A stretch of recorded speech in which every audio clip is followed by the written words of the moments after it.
નમસ્કાર વિદ્યાર્થી મિત્રો, આજે આપણે ડાયરેક્ટ ઇનડાયરેક્ટ ના પેરેગ્રાફ જોવાના છીએ। પેરેગ્રાફ જોતા પહેલા જો તમે ડાયરેક્ટ ઇનડાયરેક્ટ ના રૂલ્સ ના કર્યા હોય તો એ અવશ્ય તૈયાર કરી નાખજો, નહીં તો ડાયરેક્ટ ઇનડાયરેક્ટ તમને આવડશે નહીં। ડાયરેક્ટ ઇનડાયરેક્ટ નો પેરેગ્રાફ કરતા પહેલા તમારે ખાસ એ ધ્યાન રાખવાનું છે કે એમાં કુલ 5 પ્રકારના ફેરફાર થાય। જો એ 5 પ્રકારના ફેરફાર તમને ચોક્કસ સમજાઈ ગયા હશે, ક્લિયરલી સમજાઈ ગયા હશે તો તમને ડાયરેક્ટ ઇનડાયરેક્ટમાં કોઈ પ્રોબ્લેમ નહીં થાય। સૌથી પહેલા તો તમારે વાક્ય ઓળખવાનું, વાક્ય ઓળખો કે કયા ટાઈપનું વાક્ય છે, પ્રશ્નાર્થ, ઉદ્ગાર, કયું વાક્ય છે એ ઓળખો। વાક્ય ઓળખ્યા પછી રિપોર્ટિંગ વર્બ મતલબ કે બોલનાર અને સાંભળનાર વચ્ચે અલગ અલગ વાક્યમાં અલગ અલગ વપરાય છે એ તૈયાર કરવાના છે, એટલે રિપોર્ટિંગ વર્બ મૂકવામાં આવશે। પછી સંયોજક, અવતરણ ચિહ્નો દૂર કરી અને વાક્યની શરૂઆતમાં આપણે સંયોજક વાપરીએ છીએ, જેમ કે વિધાન વાક્યમાં આપણે ધેટ સંયોજક વાપરીએ છીએ। સંયોજક પૂરું થઈ જાય પછી આપણે જોવાનું છે કાળમાં ફેરફાર। કાળમાં ફેરફારમાં પણ આપણે શીખવાડી દીધું છે કે ભૂતકાળ કરવું, પહેલું ક્રિયાપદ કે સહાયકારક ક્રિયાપદ જે દેખાય એને ભૂતકાળ કરી નાખવું। જો કાળમાં ફેરફારમાં ભૂતકાળ જ આપ્યો હોય તો એનું પૂર્ણ ભૂતકાળ કરવું। પછી ચોથો ફેરફાર છે, ચોથા ફેરફારમાં તમે સર્વનામમાં ફેરફાર, સર્વનામમાં ફેરફારમાં આઈ માય મી તો બોલનાર પ્રમાણે, યુ યોર યુ તો સાંભળનાર પ્રમાણે અને વી હોય તો ધે થાય, બાકી બધામાં કોઈ ફેરફાર થાય નહીં। અને સૌથી છેલ્લે અન્ય ફેરફાર જે આપણે તૈયાર કર્યા હતા, ધીસ નું ધેટ થાય, યસ્ટરડે નું ધ પ્રીવિયસ ડે થાય, આ બધા જો તમે આ ક્રમમાં જશો તો કોઈ પણ પેરેગ્રાફ આવડશે। આજે આપણે શાંતિથી 2 પેરેગ્રાફ સમજીશું અને 2 પેરેગ્રાફ હું તમને ઘરેથી કરવા આપીશ, પરંતુ એ પહેલા તમે નિયમ સરખા પરફેક્ટ તૈયાર કરજો તો જ તમને ડાયરેક્ટ ઇનડાયરેક્ટ આવડશે। ચલો આપણે પહેલો પેરેગ્રાફ જોઈએ તો અહીં Nirali said what are you doing now. Nirali અહીં પ્રશ્ન પૂછે છે, પાછળ સૌથી પહેલું આપણે શું કરવાનું છે, વાક્ય ઓળખો। તો આ કયું વાક્ય છે, પ્રશ્નાર્થ વાક્ય। પ્રશ્નાર્થ વાક્યમાં રિપોર્ટિંગ વર્બ એટલે કે બોલનાર અને સાંભળનાર વચ્ચે આપણે આસ્કડ મૂકીએ છીએ, એટલે નિરાલી આસ્કડ। આ પહેલો ફેરફાર પૂરો થઈ ગયો। બોલનાર અને સાંભળનાર વચ્ચે આપણે આસ્કડ મૂકીશું, કારણ કે રિપોર્ટિંગ વર્બ આસ્કડ કેમ આવશે, તો આ પ્રશ્નાર્થ વાક્ય છે એટલા માટે। હવે સંયોજક, તો પ્રશ્નાર્થ વાક્યમાં 2 પ્રકારના પ્રશ્નાર્થ હતા, WH વાળો પોતે અને WH વગરનો। તો અહીં WH વાળો પોતે છે એટલે સંયોજક પોતે જ આવશે, વોટ સંયોજક પોતે જ આવશે। હવે વિધાન વાક્ય બનાવવું પડશે। ઉદ્ગાર વાક્ય અને પ્રશ્નાર્થ વાક્ય આપ્યા હોય તો એનું વિધાન વાક્ય આપણે બનાવવું પડે। તો આનું વિધાન વાક્ય શું થાય, યુ આર ડુઈંગ નાઉ। આ આપણું વિધાન વાક્ય બની ગયું, યુ આર ડુઈંગ નાઉ, આ વિધાન વાક્ય થયું। હવે આપણે યુ, સર્વનામ યુ છે તો સર્વનામમાં ફેરફારમાં યુ હોય તો આપણને ખબર છે કે સાંભળનાર જોવાનો હોય। અહીં સાંભળનાર આકાશ છે એટલે યુના જગ્યાએ આકાશ માટે આપણે હી લખીશું। પછી આર, તો કાળમાં ફેરફાર, ઇઝ એમાંનું ભૂતકાળ વોઝ કે વેર થાય તો એવું નહીં વિચારવાનું કે આર નું વેર મૂકી દેવું, અહીં હીના જોડે આપણે ભૂતકાળમાં વોઝ લખી શકીએ, એટલે ઇઝ એમાંનું ભૂતકાળ વોઝ કે વેર કર્યું, એટલે કાળમાં ફેરફાર પૂરો થઈ ગયો, સર્વનામમાં ફેરફાર પૂરો થઈ ગયો। હવે ડુઈંગ નું કંઈ કરવાનું નથી, કારણ કે ક્રિયાપદનું આઈએનજી વાળું રૂપ છે, એની આગળ આપણે ઇઝ એમાંનું ભૂતકાળ થઈ ગયું સહાયકારક ક્રિયાપદનું, એટલે ક્રિયાપદને કંઈ કરવાનું નથી। હવે અન્ય ફેરફાર, તો નાવનું ધેન થાય। વિદ્યાર્થી મિત્રો એક વસ્તુ ખાસ ધ્યાન રાખજો કે આપણે આખો ડાયરેક્ટ ઇનડાયરેક્ટ પેરેગ્રાફ સ્વરૂપે લખવાનો હોય છે। હવે આ પ્રશ્નનો આકાશ જવાબ આપે છે અને જે વિધાન વાક્ય છે, પ્રશ્નાર્થ વાક્ય છે એનો જવાબ આકાશ આપે છે, તો આકાશ જવાબ આપે। વિધાન વાક્યમાં ટોલ્ડ અને રિપ્લાઇડ 2 સંયોજક વાપરી, 2 રિપોર્ટિંગ વર્બ વાપરી શકાય, પરંતુ અહીં પ્રશ્નના જવાબમાં આપણે રિપ્લાઇડ કે આન્સર વાપરીશું। આકાશ રિપ્લાઇડ નિરાલી। હવે સંયોજક વિધાન વાક્યમાં સંયોજક ધેટ આવશે। આઈ તો બોલનાર પ્રમાણે ફેરફાર થાય, સર્વનામમાં ફેરફાર, ત્રીજો ફેરફાર સર્વનામ વાળો આવ્યો તો આઈ તો બોલનાર આકાશ છે, આકાશ માટે આપણે હી લખીશું। કાળમાં ફેરફાર, તો ઇઝ એમાંનું ભૂતકાળ વોઝ વેર થાય તો he was doing.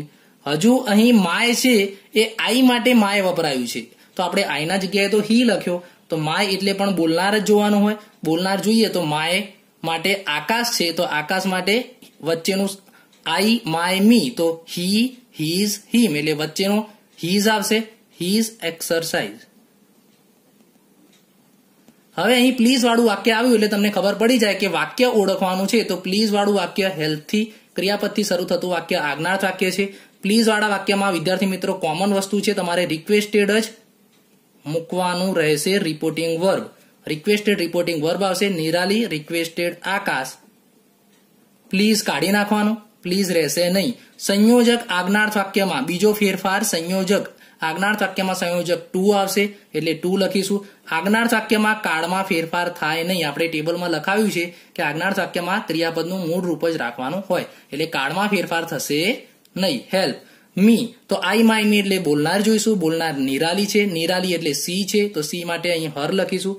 Her with, ફરીથી આઈ માય મી એટલે બોલનાર છે નિરાલી, એનું વચ્ચેનું રૂપ પણ હર જ આવે. Her homework.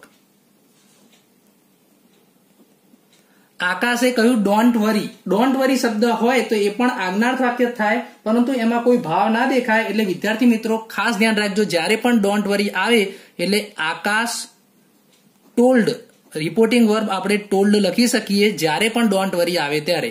આકાશ ટોલ્ડ નિરાલી. હવે આજ્ઞાર્થ વાક્યમાં નકાર વાક્ય થયું, ડોન્ટ વાળું વાક્ય, તો એમાં યાદ હોય તો નોટ ટુ સંયોજક આવે. આજ્ઞાર્થ વાક્યમાં નકાર વાક્ય હોય તો નોટ ટુ સંયોજક આવે એટલે ડોન્ટના જગ્યાએ આપણે નોટ ટુ લખ્યું, સંયોજક આવી ગયો અને ક્રિયાપદનું તો મૂળ રૂપ જ રહેશે વરી.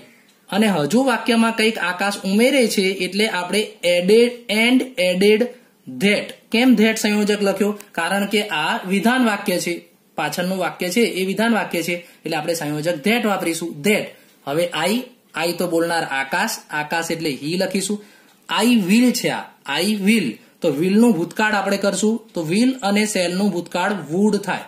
સ્યોરલી હેલ્પ. હવે યુ છે તો યુ તો સાંભળનાર નિરાલી છે એટલે હર આવશે. ધીસ ઇવનિંગ આપ્યું છે, ધીસ અન્ય ફેરફારમાં ધીસ નું ધેટ થાય એટલે ધેટ ઇવનિંગ આવશે. હવે આપણે બીજો પેરેગ્રાફ જોઈએ. અહીં વાક્ય જે આપ્યું છે લેટ્સ વાળું વાક્ય છે તો આપણે વાક્યના 5 સૌથી પહેલું કામ એ જ કરવાનું છે કે વાક્ય કયા પ્રકારનું છે.